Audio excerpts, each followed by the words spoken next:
साथियों,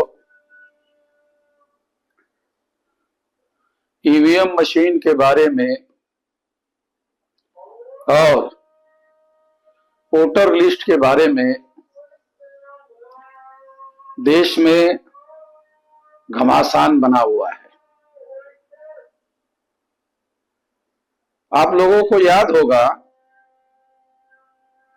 कि हम ही वो लोग हैं जिन्होंने ईवीएम मशीन में घोटाला करके चुनाव जीते जा रहे हैं। ऐसा हमने 2004 के चुनाव के रिजल्ट पर बताया था, 2014 के चुनाव पर बताया था, जिसमें 2 बार कांग्रेस ने चुनाव जीता था और 2 बार कांग्रेस ने चुनाव जीता था तो लाल कृष्ण आडवाणी के द्वारा निश्चित रूप से इसके बारे में ईवीएम में घोटाला करके ये चुनाव जीता जा रहा है, ऐसा बताया जाता था। हमने उसके पहले भी ये सारी बातें बताना शुरू किया था। साथियों, उस समय किसी प्रकार की जांच की बात नहीं उठाई गई कि चुनाव आयोग जांच कर ले। ऐसा कांग्रेस के द्वारा कहा जाना चाहिए था। अब कांग्रेस कह रही है,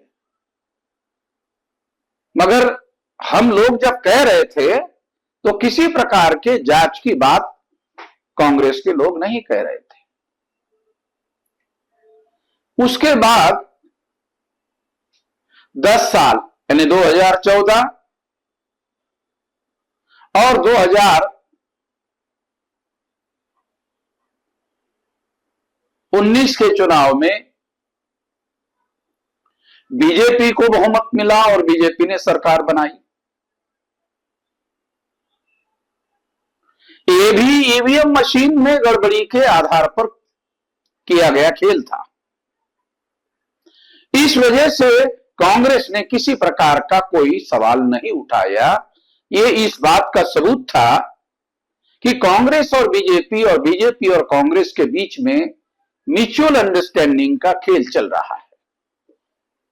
कांग्रेस ये मानकर चल रही थी कि 10 साल हमने घोटाले से चुनाव जीता और इसके बदले में हमने बीजेपी को 10 साल तक चुनाव में घोटाला करके, ईवीएम में घोटाला करके चुनाव जीतने में मदद की।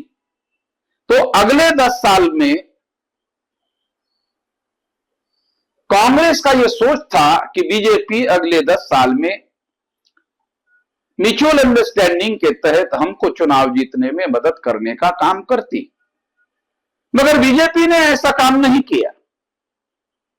और बीजेपी ने ऐसा काम नहीं किया, इसकी वजह से कांग्रेस ने बीजेपी को टारगेट में लिया। क्योंकि कांग्रेस ने यह माना कि बीजेपी म्यूचुअल अंडरस्टैंडिंग के सिद्धांत को नहीं मान रही है, कि हमने जब बीजेपी को 10 साल के लिए म्यूचुअल अंडरस्टैंडिंग के तहत उनकी सरकार बहुमत के आधार पर बनाने में मदद की, तो उसी तरह से वो फिर 10 साल हम लोगों को मदद करती, मगर बीजेपी ने ऐसा नहीं किया। परिणामतः कांग्रेस को दाना पानी लेकर मैदान में उतरना पड़ा और फिर बीजेपी के विरोध में डाटा लेकर वो मैदान में उतरे। ईवीएम में तमाम प्रकार के घोटाले किए जा सकते हैं और कैसे किए जा सकते हैं। केंद्र में कांग्रेस की सरकार होने की वजह से कांग्रेस के लोगों को मालूम था कि किस तरह से घोटाला किया जा सकता है। उनको इस बात की जानकारी थी, इसलिए उन्होंने उन्हीं बातों को उठाकर बीजेपी को टारगेट करके उसको नंगा करने का काम शुरू किया। हम शुरू से कह रहे थे कि कांग्रेस और बीजेपी और कांग्रेस म्यूचुअल अंडरस्टैंडिंग के तहत ये सारा खेल खेल रही है। अब बीजेपी के लोग इस बात को मानने के लिए राजी नहीं हुए तो कांग्रेस के लोग दाना पानी लेकर मैदान में उतरे हुए हैं। इसलिए मेरा यह कहना है कि ये लोग, कांग्रेस जाएगी तो बीजेपी आएगी, बीजेपी जाएगी तो कांग्रेस आएगी, ये जो खेल चल रहा था, ये खेल टकराव की वजह से अब नंगा हो गया है, खुला हो गया है। इस बात को समझने की जरूरत है, क्योंकि कांग्रेस और बीजेपी, बीजेपी और कांग्रेस, ये सारा ब्राह्मणों का खेल है। कांग्रेस भी ब्राह्मणों ने बनाई हुई पार्टी है और बीजेपी भी ब्राह्मणों ने बनाई हुई पार्टी है। ये ब्राह्मणों की 3.5% ब्राह्मणों का राज भारत में बना रहे, इसके लिए सारा खेल खेला जा रहा है। और टकराव की वजह से, लड़ाई की वजह से यह खेल अब नंगा हो गया है। अब सारे लोगों को इस खेल को समझने की जरूरत है।